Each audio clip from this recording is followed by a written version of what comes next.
Hey everyone, and welcome back to Gambling Flow. You know your daily dose of, well, everything gambling.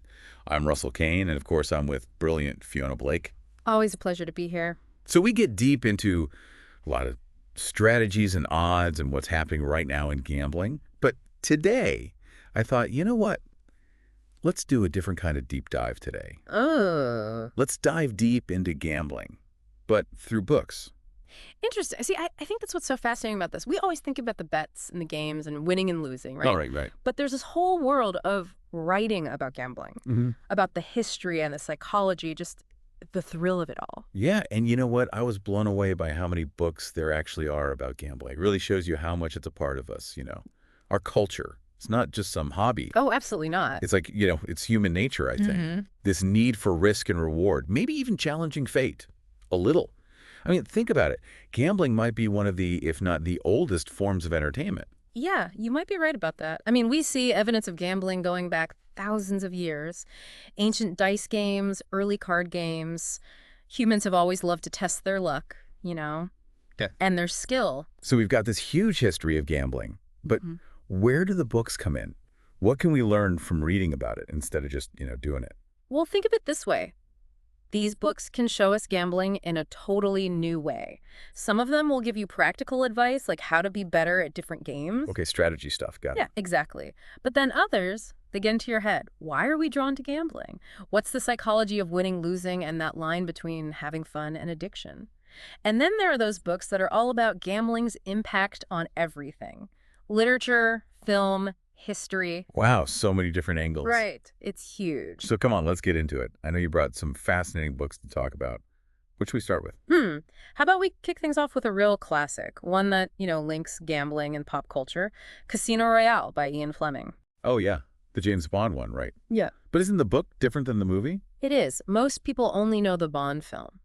But the book, it gives you this totally different view of high-stakes gambling. That's right.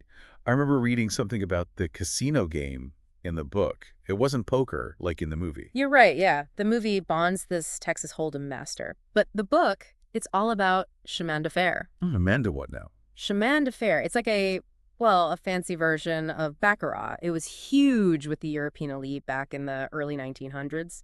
Fleming really gets into the details of the game. You really feel the tension and, the suspense of a high-stakes match. So instead of Bond's poker face, we get this, I don't know, classier kind of gambling, more old school. Exactly. That's fascinating. It almost makes you wonder, was Fleming saying something about how gambling has changed from skill and strategy to something more, I don't know, flashy, Americanized maybe?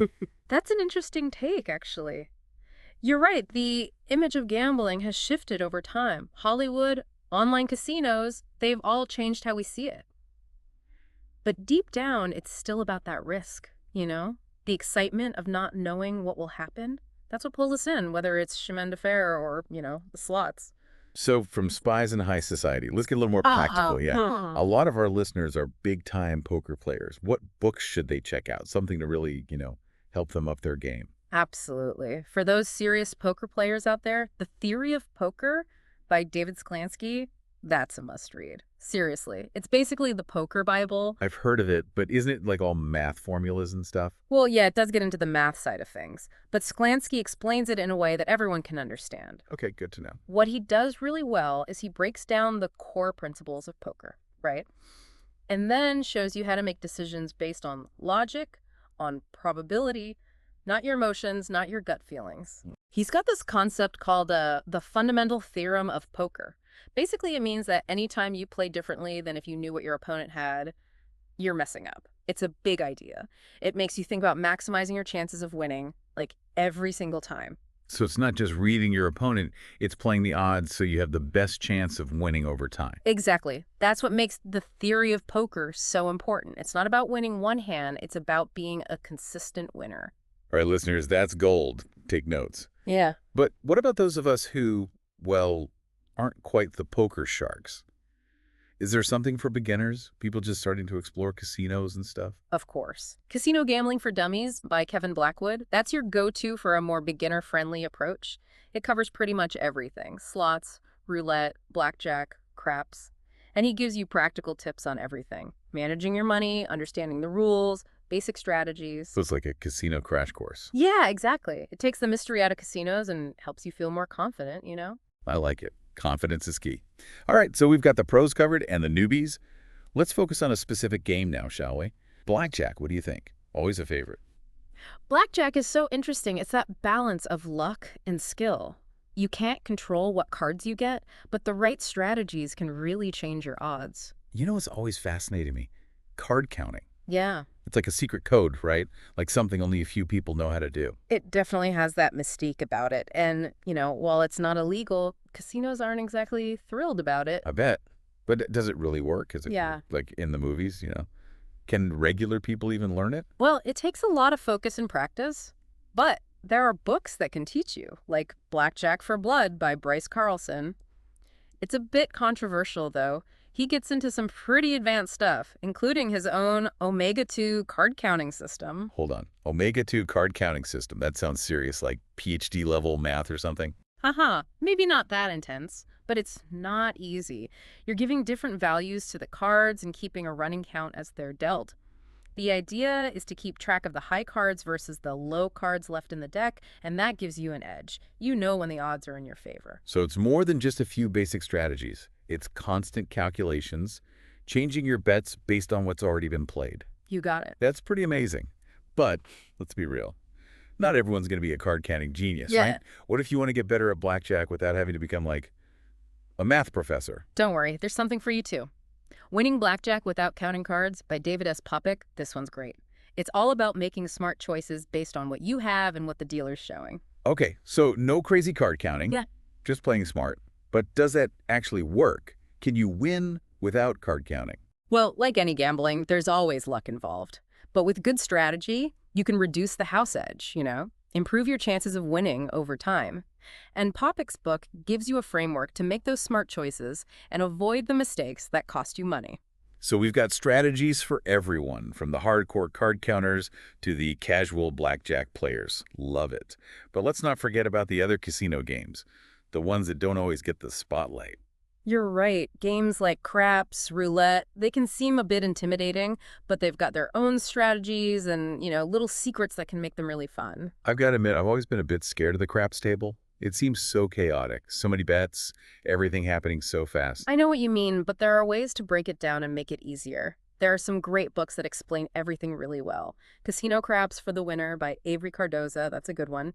He explains all the different bets, the odds, how much you can win, and he gives you strategies for managing your money and making smart choices. So he takes all that chaos and turns it into something you can actually understand. Exactly. I always thought craps was just pure luck.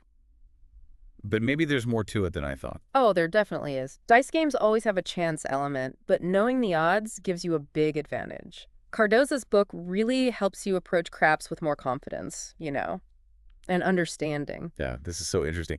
It's like every game has its own secrets, its own strategies, just waiting to be figured out. I'm starting to get why there are so many books about gambling. It's a whole world, isn't it? And we've barely even scratched the surface.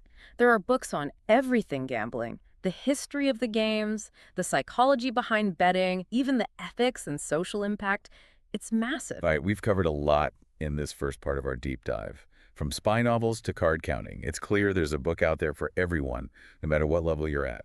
We're going to take a quick break, but don't go anywhere. So much great stuff to learn, right? It's amazing to think about all this knowledge just waiting to be uncovered in these gambling books. And it's not even just learning how to play, it's understanding everything behind it. The math, the psychology, how skill and chance kind of, work together. It's like getting a behind-the-scenes look at the whole gambling world. You get to see the strategies, the mind games, how history has shaped the way we play now. Exactly. And by seeing all these different angles, we can be smarter players, more aware of the risks and rewards. And you know what? In the end, I think it puts you more in control. I like that. More in control of your own gambling. Yeah. Because that's what it's really about. It's not just about winning or losing. It's about making good choices, understanding the odds, and having fun responsibly. Couldn't agree more. And these books, they can really help you find that balance. They give you the knowledge, the history, everything you need to be a more mindful gambler. Okay, so we talked about strategy, psychology, history, but there's one game we haven't mentioned yet, one that's in pretty much every casino: roulette. Ah, yes. Roulette. The spinning wheel, the ball bouncing around, waiting to see where it lands. There's something so captivating about it, even though people think it's just a game of chance. You know what? I've always found roulette a bit mysterious. You put your bet down, you watch the wheel spin, and hope for the best. But is there any actual skill involved? Can you get better at it? While each spin is random, of course, there are strategies and systems people use to try and improve their chances. The Basics of Winning Roulette by J. Edward Allen. That's a great place to start if you want to learn more. Okay. It's a pretty short book, only 64 pages. Well, that's it. Yeah, but it's packed with info, betting systems, the odds, even a glossary of roulette terms. 64 pages, this Allen guy doesn't mess around, does he? Hmm. But can you really explain all of roulette in such a short book? You'd be surprised. He's great at getting to the point. He covers all the basics, different bets, popular systems like the martingale, the delumber. He even has a section on roulette etiquette. Roulette etiquette. Really? I never knew that was a thing. Oh, yeah, there are do's and don'ts at the roulette table. Like, don't place your bets after the dealer's called no more bets. And be aware of the other players. Don't crowd them. Keep your chips stacked neatly. Learn something new every day.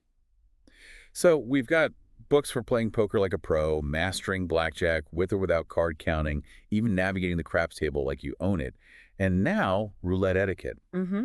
But before we wrap this up, I think we have to talk about something super important: responsible gaming. You're absolutely right. We've been focused on strategies and all that, but it's so important to remember that gambling should always be done with caution. It's easy to get carried away, you know? Hmm. The excitement of winning, wanting to hit that big jackpot, it can be tempting to push your luck. But we have to remember, gambling can be addictive.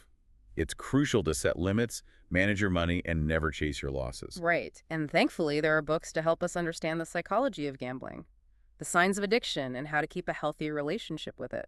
That's so important.